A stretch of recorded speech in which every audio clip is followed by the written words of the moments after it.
Hello, my name is Kamran Noori-Shirazi. I'm an undergraduate student at the University of Massachusetts Amherst, and today I will be presenting my honors research thesis, Surpassing Stigma, an experimental investigation for lowering stigmatizing attitudes towards drug users in China. So first, some background information. Substance use results in the deaths of millions worldwide, as well as hundreds of billions of dollars in USD lost due to drug-related crime and lost work productivity. In addition to this, inappropriate use of drugs can lead to a wide variety of negative health outcomes for users. This includes, but is not limited to, an increased risk of lung disease, high-risk sexual behavior such as STDs, accidents such as motor vehicle accidents, and contracting respiratory illnesses such as asthma. Another important factor that plays a negative role in the health and well-being of drug users is stigma. Stigma can be perpetrated by drug users themselves as self-stigma, but can also be perpetrated by non-drug users in the general population. Stigma can impact drug users in a variety of different ways. For example, it can lead to a higher risk of unfair treatment by law enforcement or the legal system compared to non-users, as well as a lower quality of care when a substance user seeks medical help or advice. Thus, it can be seen that mitigating stigma has great potential for improving the overall quality of life for individuals that are struggling with substance use disorders, also known as SUDs. Up until this point in time, a few studies within the United States have ventured to investigate methods of mitigating this kind of stigma. For example, a study by Livingstone and colleagues found that a combination of educational resources, positive stories of individuals with SUDs, and interactions between the public and these individuals may produce the best outcomes for mitigating stigma against this subsection of the population. Another study by McGinty and colleagues found that depictions of individuals with mental illness or SUDs who underwent successful treatment elicited significantly more positive attitudes from the general public than portrayal of the same individuals without treatment. Thirdly, a study by Libowitz and And found that physicians elicited more empathetic reactions towards individuals with mental disorders that use psychological explanations of the disorder compared to those who were exposed to a biological explanation of the disorder. It is worth mentioning the study by Libowitz and And because a lot of research between stigma against drug users and stigma against those with mental illnesses overlap with one another. Currently, no investigations into methods of mitigating SUD stigma have been conducted in China compared to the few that have been conducted in the United States. However, there is a long history of substance use disorders in China. For example, forceful introduction of opium to China in the 1800s led to a huge amount of people becoming addicted to opium. And by the mid-20th century, opium addicts rose to more than 20 million people, comprising 5% of the population of China at that time. It's reported that in 2016, approximately 2.5 million people in China were addicted to illicit drugs, with nearly half of this number being addicted to opioids. In order to curb the negative impacts illicit drug usage has had on the economy, society, and the drug users themselves, the Chinese government in 2004 established methadone maintenance clinics across the country in order to rehab individuals suffering from SUDs.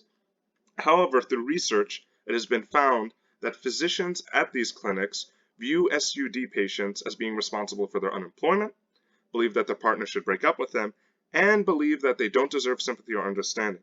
Thus, it can be seen that even amongst healthcare professionals at these clinics, stigma against people afflicted with SUDs run very high. The current aim of our research right now is we want to investigate the influence that a psychological explanation, neurological/biological explanation, or no explanation at all for a SUD has on the reaction of Chinese nationals towards substance users. Our hypothesis is that when presented with a psychological explanation for a SUD, participants will show more empathy and less stigmatizing attitudes compared to a neuro/bio explanation or no explanation at all. For our study, we aim to recruit 250 students from East China Normal University in Shanghai, China. Currently, data is still being collected from our experiment. First, in our experiment, all participants will read a vignette, a fictitious story about a male drug user in China. Following reading the vignette, they will be exposed to one of three experimental conditions randomly, either a neurobiological explanation, a psych explanation, or no explanation at all of the SUD. Following exposure to one of the conditions, all participants will then respond to the questionnaire, which includes 3 different sets of questions. The last part of the experiment is participants will respond to a demographic survey at the very end. All of this data will help us to better understand the participants' emotions towards the drug user in the vignette, as well as their engagement with the story and the individual in the vignette.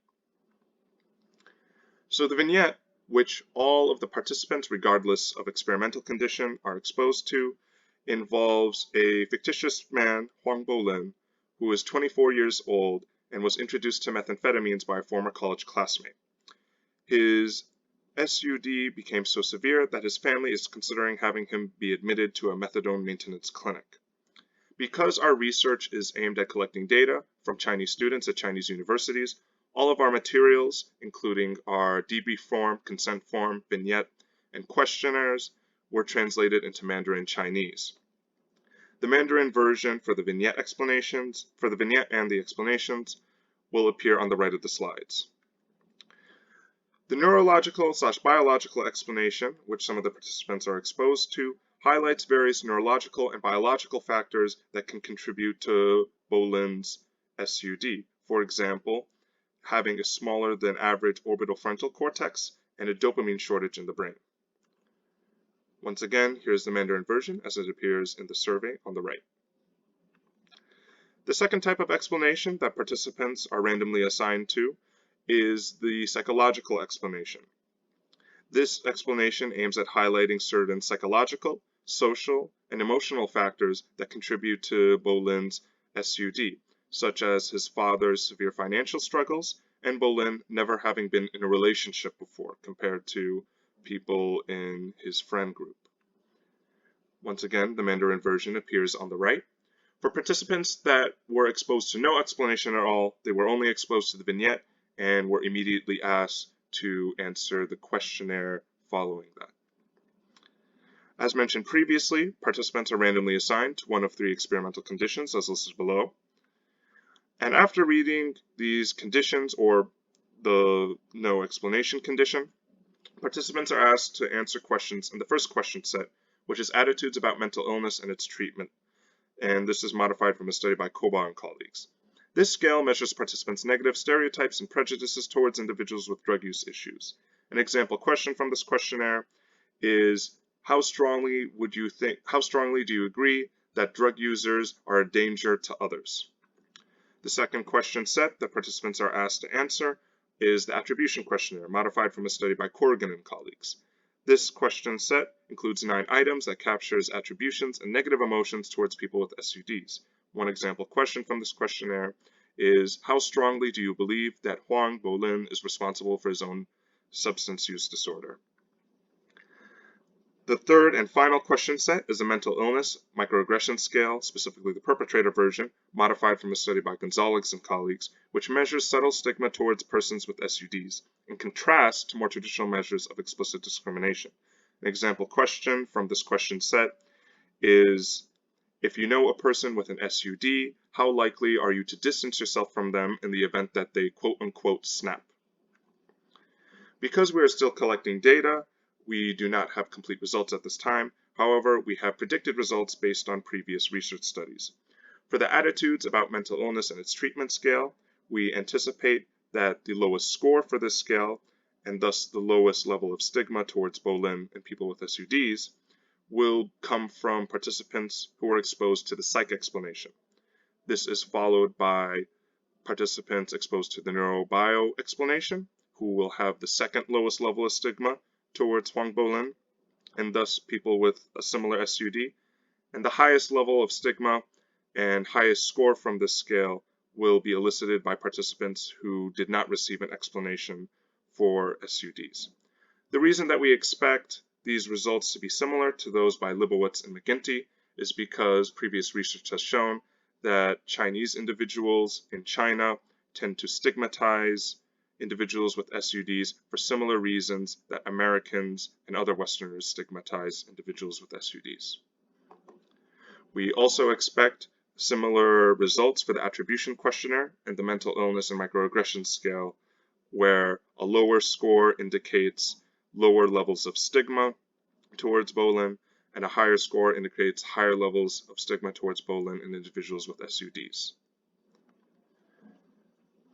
We conclude that if our data supports a hypothesis, this could potentially pave the way for new public health programs aimed at mitigating stigma in an efficient and effective manner.